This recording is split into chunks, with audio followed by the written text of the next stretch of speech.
Hello everyone, welcome to Grow Academy. So guys, आज के इस क्लास में हम बात करने वाले हैं उन सभी स्टूडेंट के लिए जो लोग इस बार टारगेट कर रहे हैं IBPS CFO 2026 के पेपर के लिए और अभी तक आप कंफ्यूज हैं। अब प्री मिड हो चुका है और आपने कोई भी तैयारी स्टार्ट नहीं की है।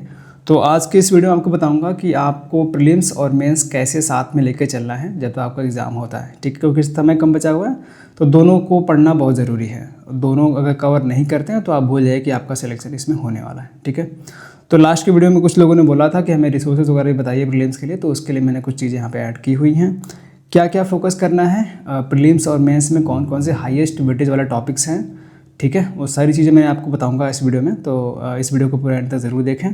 और जो लोग नए हैं, अगर आप एग्रीकल्चर के स्टूडेंट हैं, किसी भी यूनिवर्सिटी में पढ़ाई कर रहे हैं और कोई भी एग्जाम तैयारी कर रहे हैं आप फ्यूचर में, तो आप इस चैनल को सब्सक्राइब कर सकते हैं। टेलीग्राम का लिंक है और डिस्क्रिप्शन में, आप वहाँ पर हमसे जुड़ सकते हैं। ठीक है, तो कंप्लीट रोड मैप आपको बताऊंगा। तो थोड़ा सा पहले मैं ओवरव्यू देता हूँ प्रीलिम्स और मेंस दोनों का, उसके बाद बाकी सब्जेक्ट पे आते हैं हम लोग और रिसोर्सेज भी आपको मैं बताऊंगा। ठीक है, तो अगर आप इस एग्ज़ाम को देख रहे हैं एक दो बार आप दे चुके हैं पहले से, तो आपको थोड़ा सा पैटर्न पता होगा। जो बच्चे नए हैं उनके लिए बताता हूँ मैं। तो प्रीलिम्स और मेंस दोनों आपका ऑनलाइन ऑब्जेक्टिव मोड होता है। मेंस का पेपर आपका हिंदी इंग्लिश दोनों में आता है। ठीक है, तो ऑनलाइन ऑब्जेक्टिव सेंटर पे जाके आपको एग्ज़ाम देना पड़ता है। ये आपका क्वालिफाइंग नेचर है। अगर आपको शॉर्ट लिस्टिंग लेनी है मेंस के लिए, तो आपको प्रीलिम्स क्वालिफाई करना बहुत ज़्यादा ज़रूरी है। मैंने कट ऑफ एनालिसिस भी करके दिया हुआ है चैनल पे। इस वीडियो में मैं कट ऑफ नहीं बताऊंगा, बस थोड़ा सा आप पैटर्न समझ लो क्या क्या वो पूछना चाहते हैं। ठीक है, पहले क्या होता था कि 2020, 21, 22 तक पेपर ईजी आता था। उसके पहले तो और ईजी आता था, 17-18 नंबर कट ऑफ जाते थे, क्योंकि IBPS सोचता था कि यहाँ पे सब एग्रीकल्चर के बच्चे हैं, बायो के बच्चे हैं, कट ऑफ कम रखते हैं ताकि मेंस के लिए हमें ज़्यादा बच्चे मिले और वैकेंसी भी थोड़ी ठीक ठाक रहती थी। अभी वैकेंसी थोड़ी सी घटी हुई है, तो प्रीलिम्स में भी बच्चे छाँटते हैं, उसके बाद मेंस में तो छाँटती है। तो सेम आपको पता है कि 120 मिनट मिलते हैं आपको।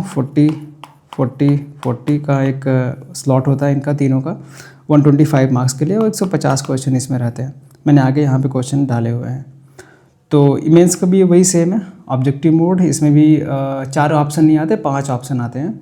हिंदी इंग्लिश दोनों में होता है और कोई सिलेबस गिवन नहीं है। 60 क्वेश्चन 60 क्वेश्चन देते हैं 60 मार्क्स के लिए। 45 मिनट आपको मिलता है और इसमें भी निगेटिव मार्किंग होती है, इसमें भी निगेटिव मार्किंग होती है।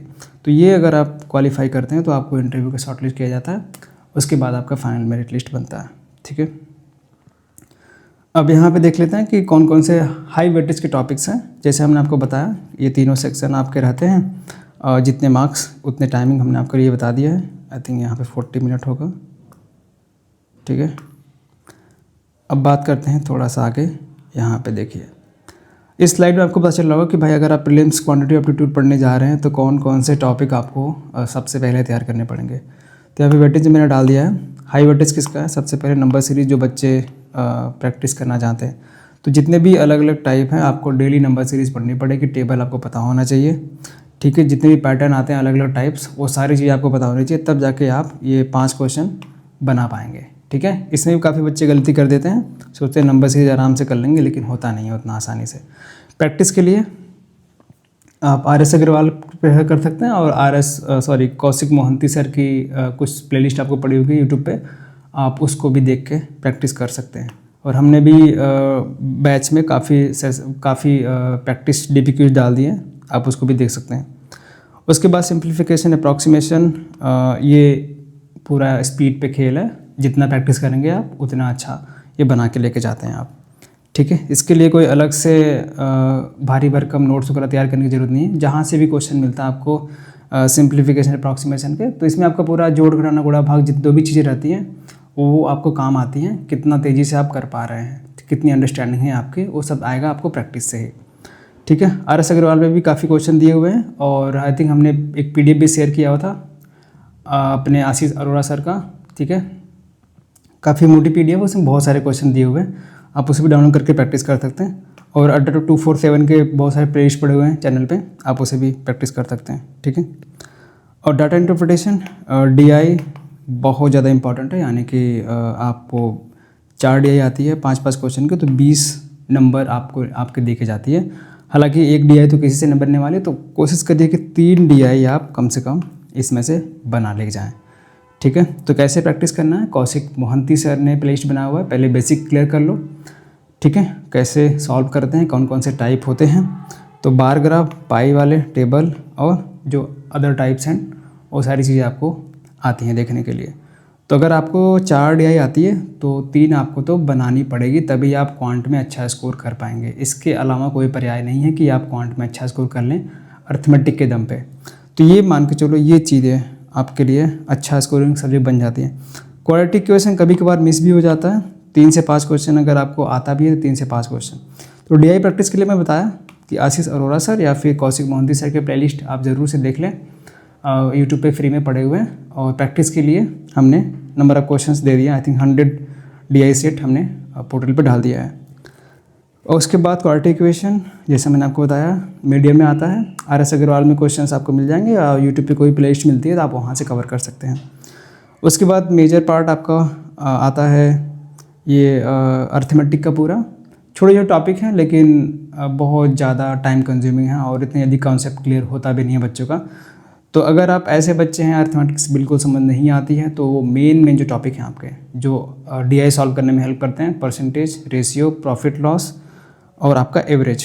ठीक है, अगर TDC, time distance and speed, time speed and distance, और टाइम एंड वर्क, ये कुछ टॉपिक हैं जो कि हर साल आते हैं और ईजी भी हैं। तो ट्रेन वाले क्वेश्चन, बोट वाले क्वेश्चन इससे कर लेना। अगर आपको SI समझ नहीं आ रही बात छोड़ सकते हैं आप। अगर मिक्सचर एलिगेशन समझ में नहीं आ रहा, नहीं छोड़ सकते हैं। डाटा एफिशिएंसी नहीं आ रही, छोड़ सकते हैं। लेकिन ये जो इम्पॉर्टेंट टॉपिक्स हैं वो एज वाले क्वेश्चंस आते हैं इसमें FO के प्रीलिम्स में, तो वो आपको करने पड़ेंगे। तो हाई में है क्योंकि क्वेश्चंस अच्छे ज़्यादा हैं। RS अग्रवाल से प्रैक्टिस कर सकते हैं या फिर किसी भी अच्छे प्लेलिस्ट जाके प्रैक्टिस कर सकते हैं।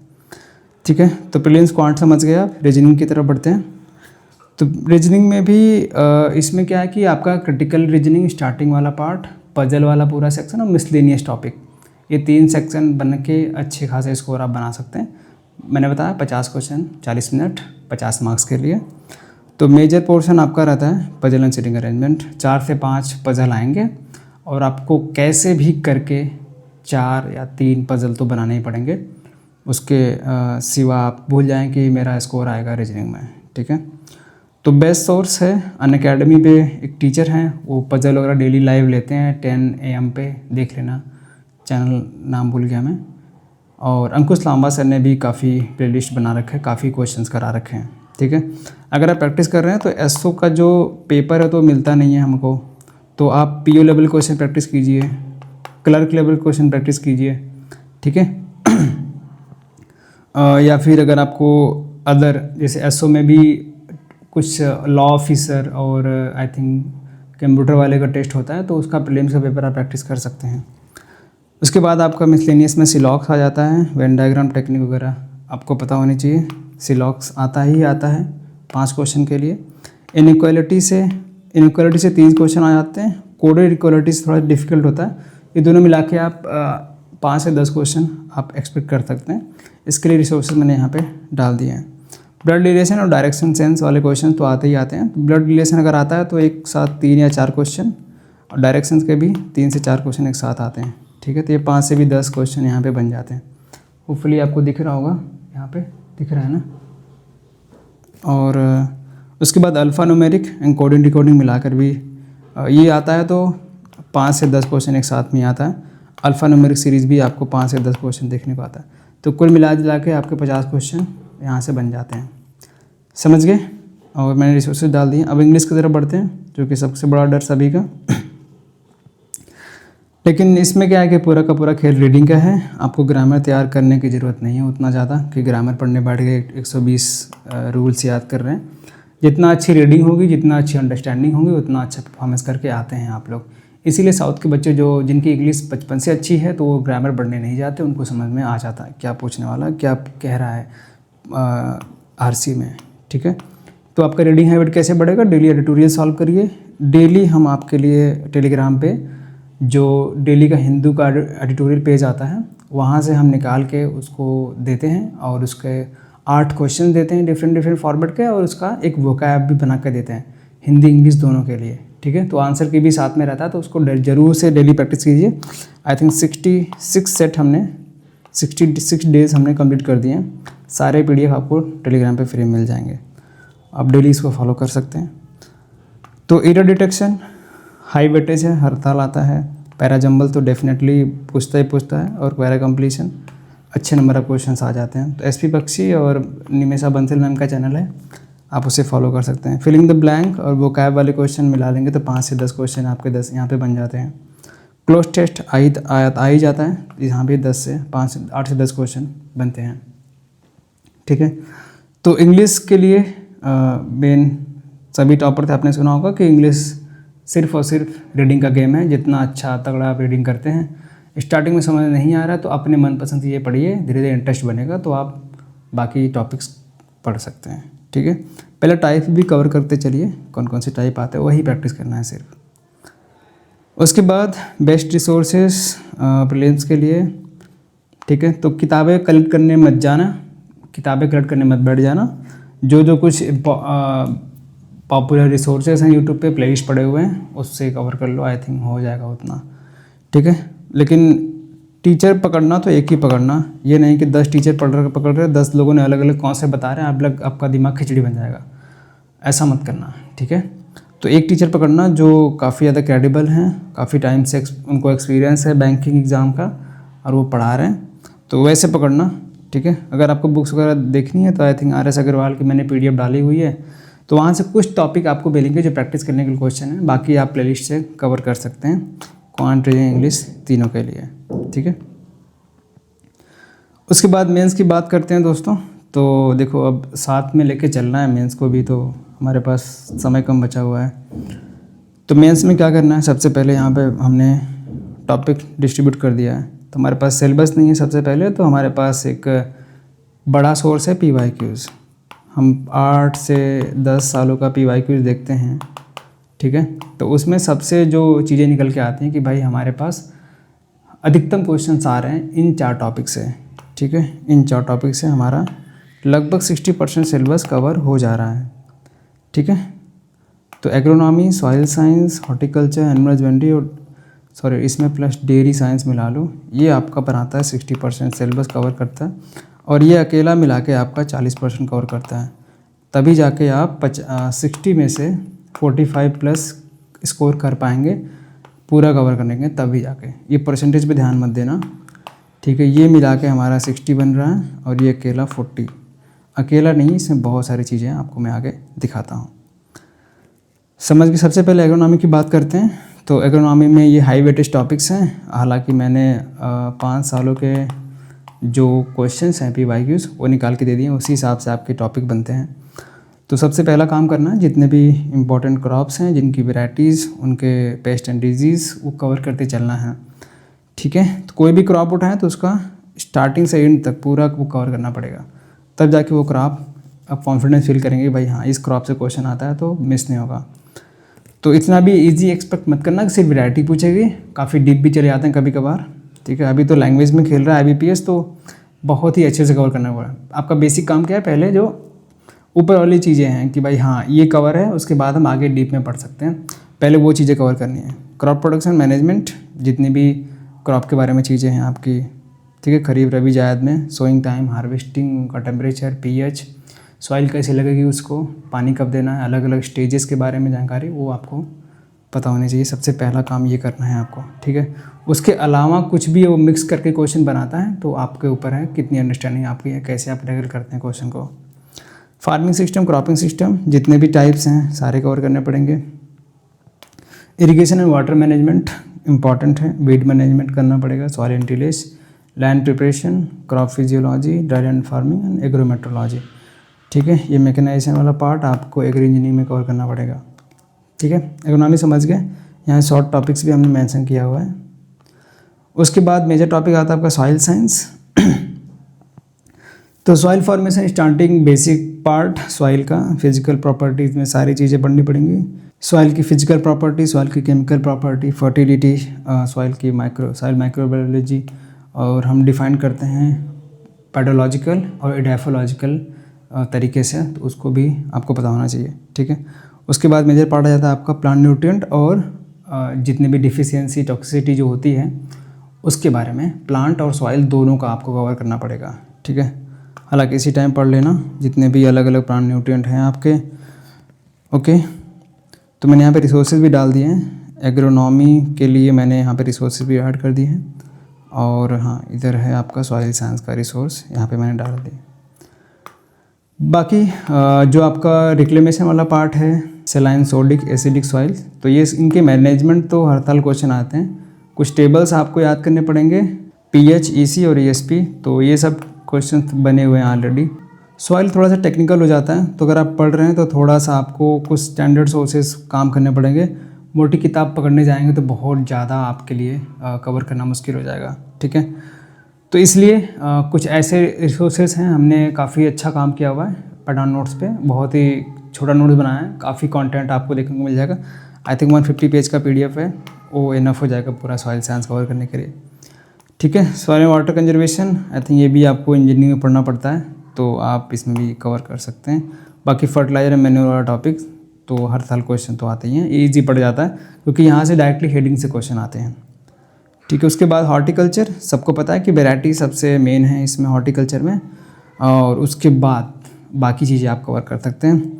इसमें आपको फ्रूट क्रॉप पूरे कवर करने पड़ेंगे, vegetable science, floriculture, post harvest management, propagation method जितने भी हैं, और प्रोटेक्टिव कल्टीवेशन, प्लांटेशन क्रॉप जितने भी हैं, और मेडिसिनल एरोमेटिक प्लांट।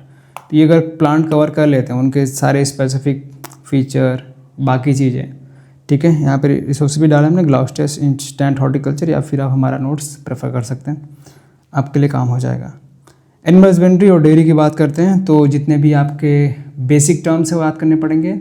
उसके बाद कैटल में सारे ब्रीड, उनके रीजन्स, उनके प्रोमिनेंट फीचर, और ब्रीड के साथ साथ आपको बफलो में, गोट में, सिप में, ठीक है, और काऊ तो है ही अपना इंडिजिनस और एग्जॉटिक दोनों, तो ये सारे सबसे पहले कवर करने पड़ेंगे। उसके बाद पोल्ट्री में भी चीज़ें आ जाती हैं, पोल्ट्री साइंस थोड़ा सा देखना पड़ेगा। अगर आप कोई भी ब्रीड कवर कर रहे हैं तो उसका बच्चा से लेकर बुढ़ापे तक पूरा कवर करना पड़ेगा। लैक्टेशन पीरियड, कितना मिल्क दे रही है, उसका water management, feed management, housing management, उसके साथ साथ अगर आप उनके बच्चे का मैनेजमेंट, वो भी आपको पढ़ना पड़ता है। एनिमल न्यूट्रिशन काफ़ी बड़ा टॉपिक है, और एनिमल ब्रीडिंग बहुत ज़्यादा इंपॉर्टेंट है, हर साल क्वेश्चन एनिमल ब्रीडिंग से आता है, हाँ वहाँ पे आपको दिख रहा है। उसके बाद वेटरनरी साइंस, वेटरनरी से आर्टिफिशियल इंसेमिनेशन बहुत ज़्यादा क्वेश्चन नहीं आते हैं, ठीक है। इसमें आप डेयरी टेक्नोलॉजी ले लीजिए, डेयरी टेक्नोलॉजी से क्वेश्चन आते हैं और अच्छे क्वेश्चन बने हुए हैं हर साल, इसमें 2 से 3 आप ऐड कर लीजिए डेयरी में। बाकी ब्रीड मैंने आपको बता दिया, और स्कीम जो चल रही है नाबार्ड का स्टैटिक्स, और एनिमल हस्बेंड्री में अलग से इनका सर्वे भी आता है, तो वो भी पढ़ना पड़ेगा आपको। बाकी एंटेमोलॉजी की कुछ इंपॉर्टेंट जो टॉपिक्स हैं उनके साथ साथ मैंने नीचे मेंशन भी कर दिया है, आप प्लीज़ इस पीडीएफ को जाके गो थ्रू कर लेना, क्या क्या पढ़ना रहता है एंटेमोलॉजी में आपको, और पैथोलॉजी में भी क्या क्या इंपॉर्टेंट चीज़ें जहाँ से क्वेश्चंस बनते हैं। अब बात है बात एलाइड साइंस की, तो एलाइड में आपका फिशरी, फॉरेस्ट्री, एग्री एक्सटेंशन और एग्री इकोनॉमिक्स, ये 4 मान के चलो, ठीक है। और फॉरेस्ट्री फिशरीज़ के अलावा जो आपके बेनिफिशियल इंसेक्ट हैं, ये तीनों ये करने ही पड़ेंगे आपको, एक ही क्वेश्चन आप एक्सपेक्ट कर सकते हैं। एग्री इंजीनियरिंग का जो फार्म मशीनरी वाला सेक्शन है वो आपको करना पड़ेगा। उसके बाद जो मेजर पार्ट निकल के आता है आपका गवर्नमेंट, हाँ मैं कन्फ्यूज जा रहा हूँ कहाँ पे लिख रहा है ये, गवर्नमेंट स्कीम, ठीक है। 5 से 7 क्वेश्चन आप हर साल मान सकते हैं, तो ये तो ईजिली हम कवर अपने पीडीएफ से कवर करा देते हैं और आराम से क्वेश्चन आ भी जाते हैं, तो इसके लिए टेंशन लेनी नहीं है। पहले आपको अपने जो मेजर और एलाइड सब्जेक्ट हैं उसको कवर करने पड़ेंगे, उसके बाद ये तो आगे बढ़ें। प्लान मेरे पास है, तो मंथली स्टडी प्लान कैसे बनाना है वो आप देख सकते हैं यहाँ पे।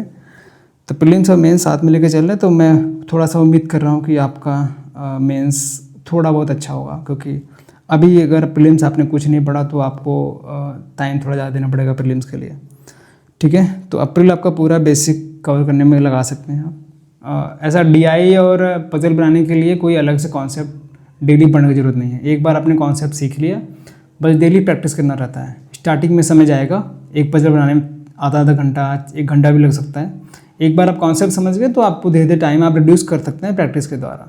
तो ऐसे शुरुआत में माथा पकड़ के मत बैठ जाना कि मुझसे बन ही नहीं रहा, डीआई नहीं बन रहा, पजल नहीं बन रहा, किसी भी से भी नहीं बनता, कोई भी टॉपर हो। तो पहली बात क्या करना है कि उठाओ, पहले क्वेश्चन सॉल्व करने की हैबिट डालो कम से कम, ठीक है। स्टार्टिंग में टाइम लगेगा आपको, सबको लगता है, तो वो एक बार टाइम रिड्यूस करने का आगे आपको मौका मिलेगा। पहले एक बार कॉन्सेप्ट समझ लो कि हाँ DI कैसे सॉल्व होती है, पजल कैसे सॉल्व होता है, बात समझ गए। तो ये कुछ टॉपिक लिख के चल सकते हैं साथ में आप मेंस का भी लिख के चल सकते हैं। तो मई में आपको क्या करना है, हालांकि अब जुलाई में आपको आ ही जाता है ये, तो आपको पूरा मेंस छोड़ना पड़ेगा। तो फिर अब पूरा जुलाई, अगर आप जुलाई एंड में पेपर होगा, सॉरी अगस्त के एंड में है शायद ना, 29 अगस्त को है प्रीलिम्स, तो अगस्त पूरा आप मॉक में दे सकते हैं, जुलाई तक आप साथ में लेके चल सकते हैं इन प्रीलिम्स और मेंस दोनों को आप, ठीक है। तो ये था वीडियो, आई थिंक आपको समझ में आ गया होगा। बाकी आपके ऊपर है कैसे आप टाइम डिस्ट्रीब्यूट करते हैं। तो बस ये 3 काम करना है अभी। पहले तो आपको बेसिक क्लियर करना होगा, उसके बाद प्लस अपना एक दो रिवीजन कर लो, प्लस टेस्ट लगाओ, टेस्ट में जो गलती हो रही है उससे पास सुधार करो, इससे ज़्यादा कोई काम नहीं है। बस ये जो महीने बचे हुए 4-5 अगर आप फोकस करके काम करते हैं तो डेफिनेटली आप नेक्स्ट ईयर बैंक में होंगे। तो ये हम मान के चलते हैं आपके साथ। तो हमने भी काफ़ी चीज़ें स्टार्ट कर दी हैं। पैडॉन 2.0, ठीक है, 2.0 में हमने 3 सब्जेक्ट कवर करा दिए। सॉइल मैं कराऊंगा, उसके बाद हॉर्टी तो हो गया है, सॉइल के साथ agri engineering, sericulture, apiculture, lac culture I think करा दिया है ऑलरेडी। और कुछ जो फॉरेस्ट्री फिशरी है वो मैं पढ़ा दूंगा आपको। एंटोपैथो के लिए हम अलग से आपके लिए फैकल्टी लेकर आ जाएंगे, ठीक है। बाकी टेस्ट वगैरह तो हमने आपके लिए दे ही दिए हैं पूरे। डेली टेलीग्राम पे जुड़िए, क्विज अगर आपको चाहिए तो बताइए भाई, क्विज वगैरह लगाइए, क्योंकि काफ़ी बच्चे देते नहीं हैं, तो हम फालतू में टाइम क्यों वेस्ट करें, अपना नोट्स पे काम कर लें उसको अच्छा बेहतर बनाने में, ठीक है। तो ये सब चीज़ें हैं इस क्लास में मुझे बतानी थी आपको। होपफुली क्लास आपको पसंद आएगा। वीडियो पसंद, वीडियो को लाइक करना ना भूलें और अपने दोस्तों के साथ जरूर शेयर करें। किस टॉपिक पर वीडियो देखना चाहते हैं हमें कमेंट में जरूर बताएं। मिलेंगे नेक्स्ट क्लास, तक के लिए धन्यवाद।